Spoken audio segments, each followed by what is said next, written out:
Yo, what it do, Ghost Nation? It's your boy Ghost Rider. Welcome back to another episode of Ghost Movies. Now, on this episode, I want to talk about Obi-Wan Kenobi Episode 3 on Disney Plus. I love this episode so much. First, we're going to deep dive right into it where we see a montage of Obi-Wan praying or talking to the Force. He's talking to Qui-Gon, asking for his help. He knows that Anakin is coming near. And then we see the montage of freaking Darth Vader himself, Anakin Skywalker, coming out of the back of the tank, putting on the Darth Vader armor, the chest plate, the helmet, everything, simultaneously while Obi-Wan is trying to reach out to Qui-Gon Jinn. It was beautiful to see because, man, oh man, Anakin looked such a beast. He was such a beast in that back to tank with all the scars and the burnt scars on him and everything. That's who you want to see when he's coming out of that back to tank. Not that version that we got in Return of the Jedi when Luke unmasks freaking Darth Vader and we see this pale ashy looking Anakin with just a big scar on his head.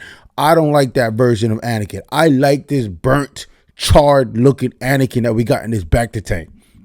And then when we see him meet Obi-Wan and he's looking for him and he finds him in that mining system, I was like, bruh, it's about to go down.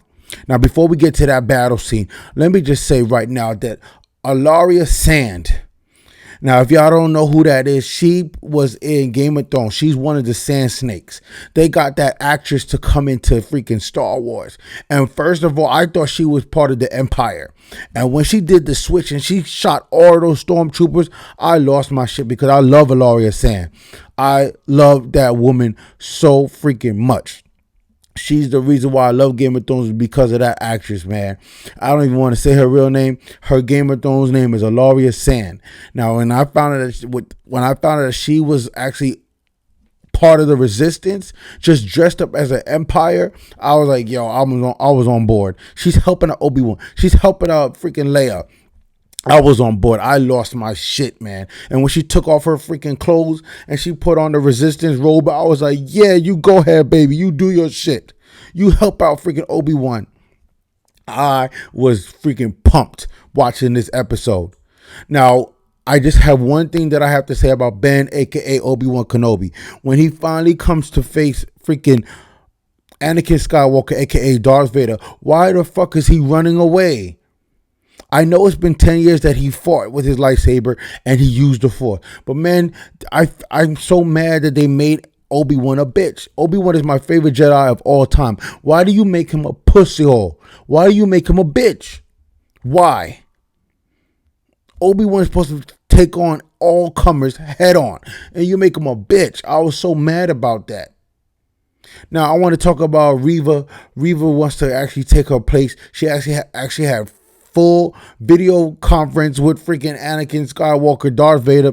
We got the voiceover, which sounds like James Earl Jones' voice. It was powerful. It was menacing. I love that voice. That's a very iconic voice. I think they got James Earl Jones to come back and do that voice, which they should, because we all know it for that voice.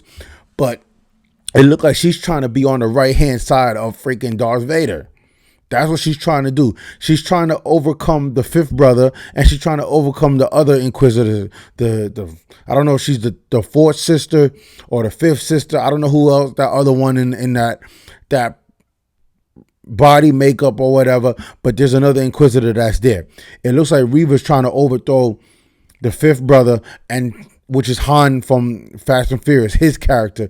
It looks like she's trying to overthrow him and that other Inquisitor so she could sit on the right side of Darth Vader. If she could bring in Obi-Wan and get Leia, it looks like she's about to get Leia at the end of this. Spoiler alert, look like she's about to get Leia at the end of this episode because freaking she kills that pilot. She kills that freaking pilot at the end, and then all of a sudden, she's chasing Leia down that tunnel. I don't know how freaking Reva was able to find that freaking hideaway, that tunnel, that's where all the rebel assistant alliances, they actually funnel all the younglings through that tunnel. I don't know how Reva was able to sense how to read the markings on the wall and find that secret tunnel. I'm telling you, she is a Jedi. She could read. She used to be a Jedi. She could read those markings, man. It's freaking insane.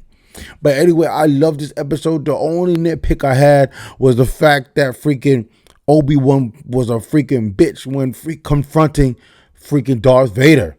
That battle should have been more epic than it was, and it wasn't.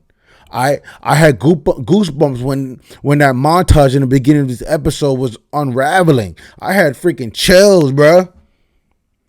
Seeing Darth Vader put on that freaking, coming out of that back to tank, and he's putting on his helmet and stuff. I was having goosebumps. It felt like Revenge of the Sith all over again. And then when they finally come face to face, you just have Obi-Wan run away. He's using his lightsaber as a freaking nightlight instead of using it to fight Darth Vader. That pissed me off. Anyway, Ghost Nation, I just want to give y'all my brief spoiler review of this episode. I loved it. I stayed up all night to watch this. I got to go to work soon. But I just want to give y'all my quick spoiler review of this episode. I thought it was fantastic. Let me know your thoughts in the comment section below.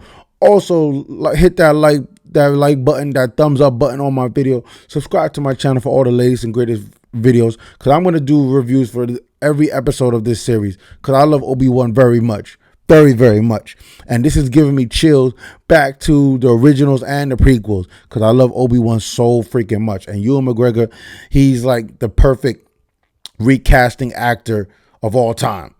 To go from the original Obi-Wan to Ewan McGregor's character, it's the best. It's the best. All right, I'm about to get up out of here. Y'all already know what it is. Until next time, I'll catch y'all on the next video. Ghost Rider out.